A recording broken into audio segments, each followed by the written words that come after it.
This is Intro to Alexander Yanai 14, Rolling the Head Between the Hands. In Alexander Yanai 8, we learn to roll the head between the hands, first lying on the stomach, then on the back, sitting, kneeling, and standing bent forward. It was about freeing the head from the shoulders, dissolving unnecessary effort, and finding lightness. Alexander Yanai 14 takes it further.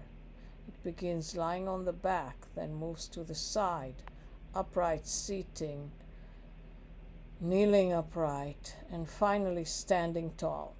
Each new position adds a layer. The spine, the pelvis, and the breath begins to join the movement. What started as simple rolling becomes a conversation throughout the whole body.